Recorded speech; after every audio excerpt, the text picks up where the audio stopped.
Hello, Zach Murphy here. Thank you so much for taking the time to tune into today's Bible study. I'm going to continue my series on surveying the gospel. Last week we just covered the birth of Jesus, and today we are going to start looking at the Sermon on the Mount, and in particular we're going to look at the Beatitudes, which we find in Matthew's gospel and the gospel of Luke. So before I go any further today, let me open up in prayer. Heavenly Father, I thank you for this opportunity to get into your word, Lord. And I pray, Lord, that everybody watching us is stirred up in their faith, Lord, to seek you, Lord. And I pray, Lord, that they all take their own notes on this teaching and that they would go to you in the secret place, Lord, and study these things for themselves, Lord Jesus, and reveal even more to them in their own personal time with you, Lord Jesus. Let you be glorified through this, and in your name we pray.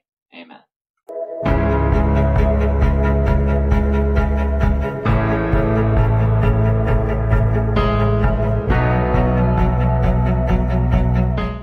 Okay, in the first few verses we're going to look at concerning the Sermon on the Mount is the introduction. And we have two places we're going to go for that. Matthew chapter 5 verses 1 through 2. We see that it says, "And seeing the multitudes, he, Jesus, went up on a mountain, and when he was seated, his disciples came to him. Then he opened his mouth and taught them, saying," we'll go on to read that more, of course. And then in Luke chapter 6 verse 20 it says, "Then he lifted his eyes towards his disciples and said," and then first thing is, "Blessed are you poor, for yours is the kingdom of God." And we're going to actually go in and read the entire Beatitudes here, which is part of the Sermon on the Mount. But I want to point out here that Jesus did not just do miracles, signs, and wonders. He also taught. He was about teaching the gospel of salvation, the gospel of the kingdom of God. And Jesus was focused on his disciples first when starting the sermon, because it says that he looked towards his disciples in Luke's gospel.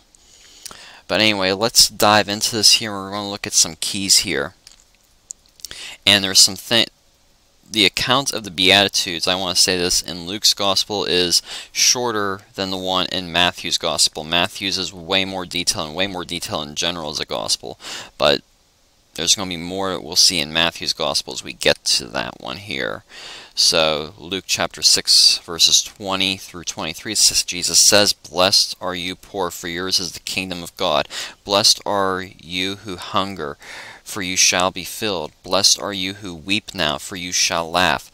Blessed are you men who hate you." Blessed are you when men hate you, and when they exclude you, and revile you, and cast your name as evil for the Son of Man's sake. Rejoice in that day, and leap for joy, for indeed your reward is great in heaven, for in like manner their fathers did to the prophets. Blessed are the poor in spirit. This is in Matthew chapter 5 verses 3 through 13. Blessed are the poor in spirit, for theirs is the kingdom of heaven. Blessed are those who mourn, for they shall be comforted. Blessed are the meek, for they shall inherit the earth. Blessed are those who hunger and thirst for righteousness, for they shall be filled. Blessed are the merciful, for they shall obtain mercy. Blessed are the pure in heart, for they shall see God. Blessed are the peacemakers, for they shall be called sons of God.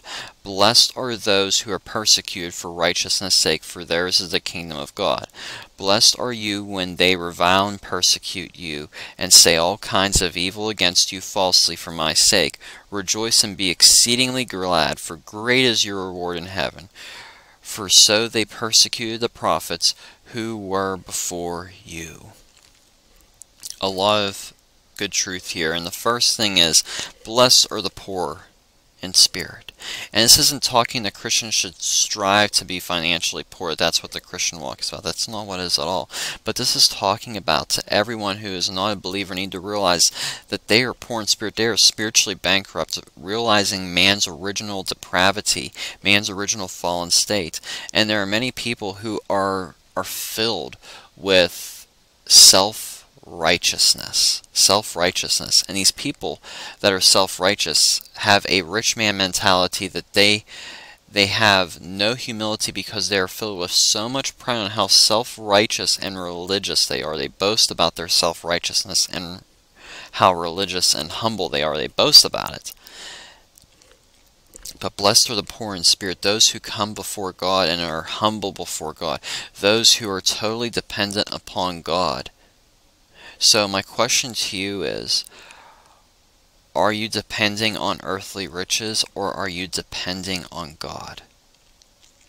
Because if you're depending on God, then God's going to supply your every need. God's going to supply your every need. And you know, we have to have the right mindset in life, because so many people rely on the things of this earth to satisfy them. But when you realize that you need to have a hunger towards God, you need to have a hunger towards God, you're blessed. The other one he talks about is, blessed are those who mourn. Those who mourn will be comforted. And we know in John chapter 16 verse 7 it says, nevertheless I tell you, it is for your advantage that I go away. If I do not go away, the Helper will not come. But if I depart, I will send him to you. And some translations call it the Comforter. So, you know, if you need comfort, realize that Jesus has sent us the Comforter to be comforted at all times in life. If you're going through a difficult situation and you're mourning and you're worried about it, turn to the Holy Spirit, the one that is inside of you. You're the temple of the Holy Spirit. Turn towards him and let him comfort you, and you will be comforted. He even says, blessed are the meek, those that are humble. We read in 1 Peter chapter 3 verse 4, it says, rather let it be the hidden person of the heart, with the incorruptible beauty of a gentle and quiet spirit, which is very precious in the sight of the Lord.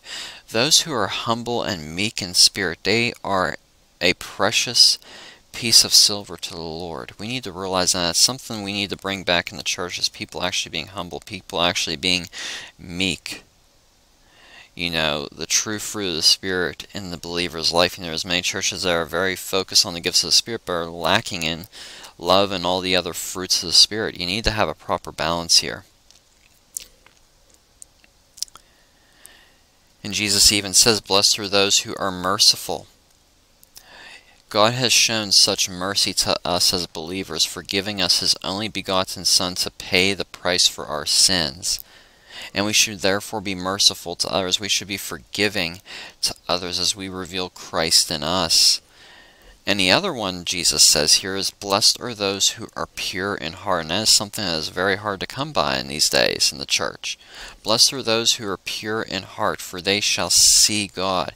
You know, if you're having a hard time, you know, hearing from God, are you pure in heart? Are you seeking God with pure motives? There are some people that just go to church so that they can claim their miracle and go on and live a sinful life and be very impure, very immortal.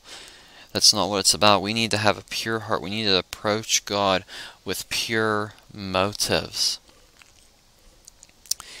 It says in 1 Peter chapter 3 verse 4, rather let it be the hidden person of the heart. Excuse me, wrong one. I did not close that. Actually, let's go to 1 Peter chapter 1 verse 5. It says, now the purpose of the commandment is love from a pure heart, from a good conscience, from sincere faith. We need to live a life of purity from God, a life of good consciousness. We need to live in the righteousness Jesus provided for us, and we need to align with walking in purity.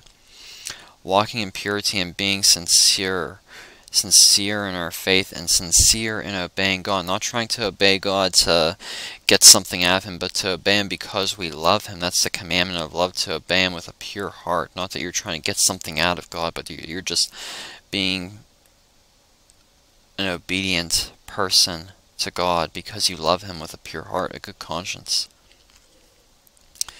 And it's sad that, you know, the general church today in America, the mainstream church today in America, you know, says, oh, seek God and, you know, you can claim whatever you want. That's very imbalanced. Very imbalanced. In 1 Peter chapter 1 verse 22 it says, since you have purified your souls in obeying the truth through the Spirit in sincere love of the brethren, love one another fervently with a pure heart. You know, we need to love the brethren. We need to love other believers. You know, it's a shame when there is tension that rises among believers. There shouldn't be tension in the church, even though that sadly happens. You have cliques and all that, and only certain groups of people talk to other groups of people. That's not walking in purity, and it's not being a peacemaker person, as we'll read the next item Jesus talks about in the Beatitudes. But I believe that the church needs to get back to talking about biblical purity, and especially to the younger generation, because this younger generation is being indoctrinated that, you don't need to worry about being sexually pure. That you can, go out and date and, sleep around with whoever you want. That's what the world is parading, and sadly there are many young people that profess Christ that are living that lifestyle. They're living a double lifestyle. They are far from God living that lifestyle. That's just the truth. That is just the truth. In verse 9, back in Matthew, blessed are the peacemakers, for they will be called the sons of God. And I've talked a lot about in my teachings sonship. Biblical sonship is in what we read in the later part of Romans, because you see in the book of Romans there's a pattern of talking about salvation as a foundation, and it talks about sonship. And Romans chapter 14 verse 19 it says, therefore let us pursue things which make for peace, and the things by which one another may edify one another. There's so much in the church today that there's much division. We need to be seeking things that pursue peace and things that may edify one another. And it doesn't mean that we should unite with people that are part of false religions in that sense and get along with that and approve of that. But we need, as the body of Christ, we need to be united. We not to be divided over secondary issues. The church should not be divided over secondary issues. We should be united, and really the truth of God's Word should unite us, being led by the Spirit. And if you're led by the Spirit, you're going to see God's Word as it is written. As it is written.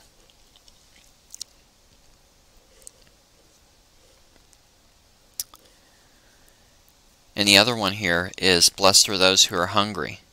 And that is in Luke's account here in verse 21. Blessed are those who are hungry.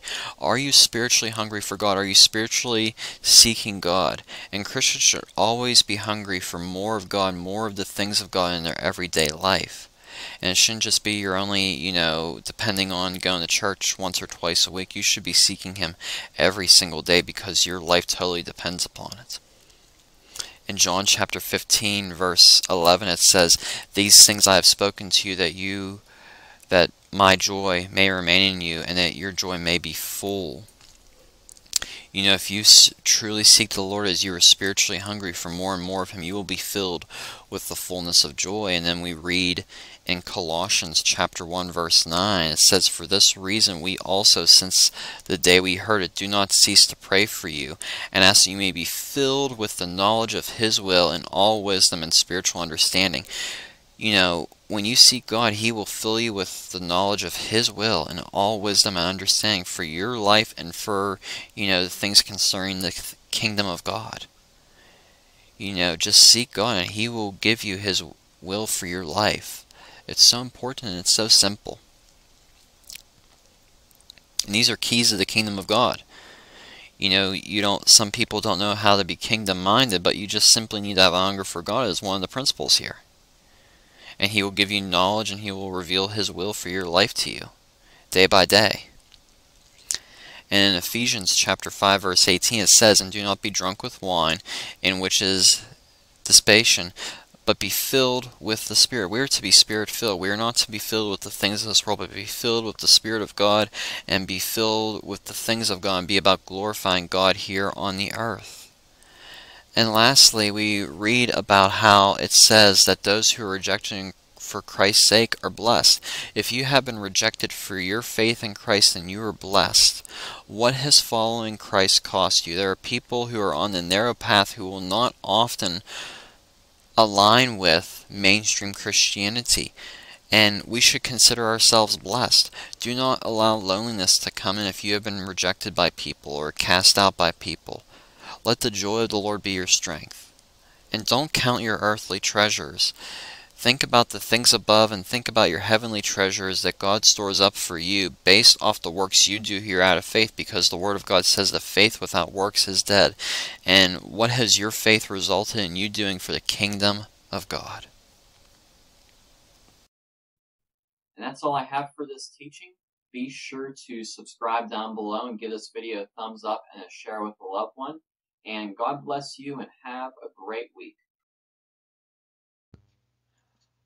Okay, and if you would like to learn more about me and check out my other teachings as well as blog posts, you can go to my website, steadfast-etm.com.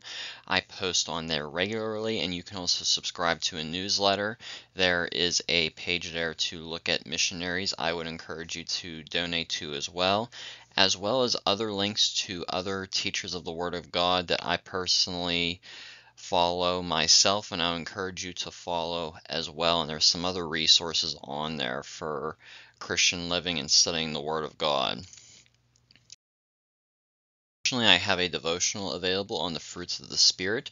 The print version is currently $7 and the ebook version is $2. I highly encourage you to check that out. It is a very fundamental teaching, and it's very easily laid out for you to understand and apply to your life. Also, I would like to encourage you to pray for CMI Global. I'm a part of that ministry fellowship there. I'm credentialed through them, and CMI Global is a ministry fellowship that helps equip and establish and strengthen the local church. So please join me in praying for leadership as well as provision and blessing for all the other ministers and churches within CMI Global. And the website cmiglobal.info is available for more information, or if you would like to donate to them. I'd also like to talk to you about the School of Discipleship through endurehardship.org/SOD, which is where you can check it out. I attended this program, and I'll be a graduate of this 2-year program as of May, at the end of May 2023. If you are looking for sound Christian teaching and discipleship, I highly encourage you to check this program. You can do it from anywhere. They do weekly Zoom meetings for you if you enroll, and the teachings are awesome. They will help strengthen your walk with the Lord and help you build a lifestyle of discipleship, which is very important. This is for anybody, whether or not you want to be in ministry or not. I believe this is crucial for any Christian. There is just so much given in this school here. It has touched my life, and I know it has touched others, and it's led by Dr. J.P. Price. You can find out more about this school here. I'd highly encourage you to check it out. It's very affordable, very reasonable. Again, I would highly encourage you to check this out, and I'm sure it will be a blessing for you as well, and share it with others. You might know somebody that wants to go through discipleship or go through some training to be better prepared for ministry. This is the place to do it at, and Dr. J.P. Price and the other instructors with this program do a very good job of pouring into all the students. I know it has helped me, and I trust it will also help others and be a blessing to others, and God is definitely using this program here.